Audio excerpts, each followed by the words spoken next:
وسائل إعلامية برازيلية منبهرة بالمغرب. نجم الأسود ينهي مباراة البرازيل بكسر ويستنجد بعكازين. رومان سيس أكد للجميع أن إنجاز المونديال لم يكن صدفة. فيورنتينا يدرس مكافأة أمرابط بخطوة رائعة. ارتفاع القيمة السوقية لبلال الخنوس.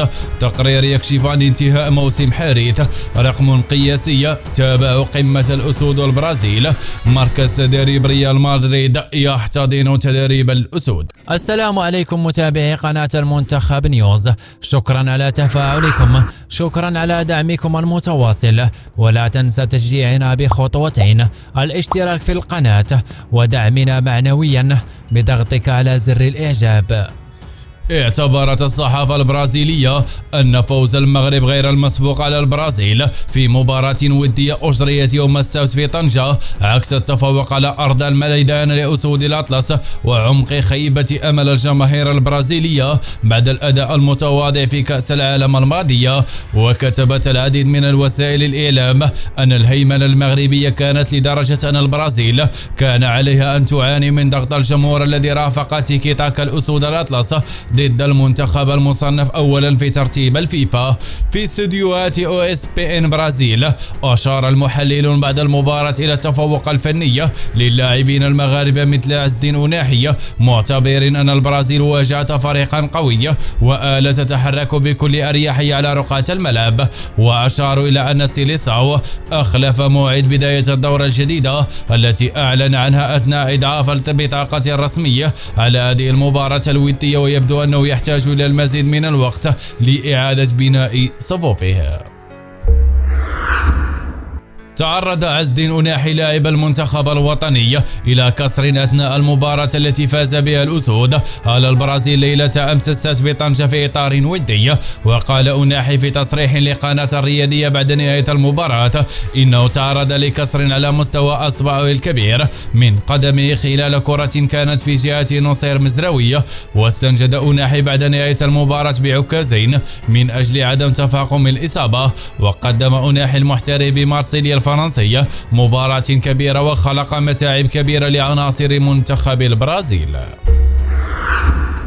أكد رومان سيس عميد المنتخب الوطني أن الفوز على البرازيل كان مستحقا بعد المستوى المميز الذي ظهر به اللاعبون.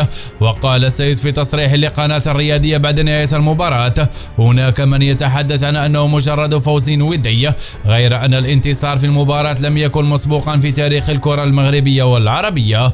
وتابع المتحدث نفسه: الفوز في المباراة أمام البرازيل يؤكد أنه ما حققناه في مونديال قطر لم يكن والد الصدفة، مضيفا أن الانتصار في هذه المواجهة يعني لنا الكثير خاصة أمام جماهيرنا. واختتم عميد الأسود: الحمد لله على كل ما تحقق، ونعد الجماهير المغربية بمواصلة نفس العمل والإصرار لتحقيق المزيد من النجاحات. تسعى إدارة فريق فيورنتينا الإيطالية إلى تجديد عقد الدولي المغربي سفيان أمرابط خلال الفترة المقبلة. وكشفت تقارير صحفية إيطالية أن إدارة فيورنتينا تخطط لتمديد عقد النجم المغربي لمدة سنة واحدة، خاصة في ظل رغبة مجموعة من الأندية في ضمه. وأضافت التقارير نفسها أن النادي الإيطالي يرغب في إضافة عام واحد في عقده مع الذي يمتد إلى غاية سنة 2025. تجد الإشارة إلى أن المستوى الذي بصم عليه سفيان أمرابط خلال نهاية كأس العالم بقطر جعلته ضمن اهتمامات مجموعة من الأندية الكبيرة أبرزها برشلونة الإسباني. سجل بلال الخنوس لاعب نادي جينيكا البلجيكية ارتفاعا كبيرا على مستوى قيمته السوقية. وأكد موقع ترانسفير ماركت المتخصص في الأرقام والإحصائيات أن القيمة السوقية للنجم المغربي شهدت ارتفاعا كبيرا بفضل المستوى المتميز الذي يوقع عليه رفقة فريقه خلال الموسم الكروي الحالي. وكشف المصدر المذكور على انتقال قيمة السوقية للاعب من 4.5 إلى 11.5. ويشار إلى أن اللاعب الخنوس في المعسكر الإعدادي للمنتخب الوطني تحضيرا لمواجهة البيرو.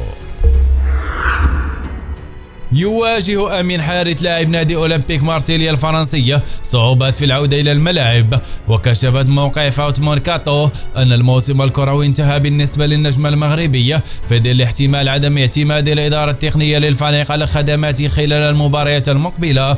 وأشار المصدر ذاته إلى أن الفريق الفرنسي لا ينوي المغامرة باللاعب المغربي في ظل عدم تعافيه بشكل كلي. وأكد الموقع المذكور أن إدارة النادي الفرنسي ترجح فكرة عدم التصرف في إقحام اللاعب في المباريات المقبلة، مشيرة إلى أن عودته إلى الملاعب ستكون مع بداية الموسم المقبل. وكان حارث قد أصيب في مباراة فريقه أمام أولمبيك مارسيليا ضد موناكو في الليغا الفرنسية على مستوى الرابط الصليبي، الأمر الذي جعله يخضع لعملية جراحية. حققت المباراة الودية التي فاز فيها المنتخب المغربي على نظيره البرازيلي بنتيجة 2-1 أرقاما قياسية من حيث عدد المشاهدات. وتابعت المباراة المنتخب المغربي ونظيره البرازيلي المقامة بملعب ابن بطوطة بطنجة، والتي تم بثها فضائيا عبر قنوات التابعة للشركة الوطنية للإذاعة والتلفزة أزيد من 10 ملايين متابع. وحرص عدد كبير من مشجعي الكرة المغربية على متابعة مباراة المنتخب المغربي ونظيره البرازيلي عبر شاشتي القناتين المغربيتين الأولى والرياضية، إذ يعد الرقم المسجل غير مسبوق. وكان المنتخب الوطني قد حقق فوزا مهما على البرازيل.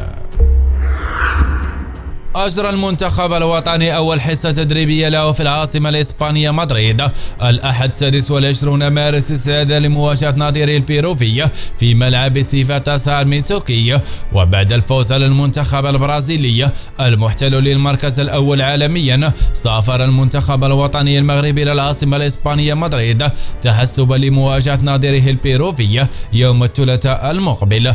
وحسب بلاغ للجامعة الملكية فقد ركز وليد الركراكي مدرب المنتخب المغربي في الحصة التدريبية ليومه الأحد على ملعب التدريب الخاص بالفريق ريال مدريد على إزالة العياء بعد المباراة المميزة للأسود.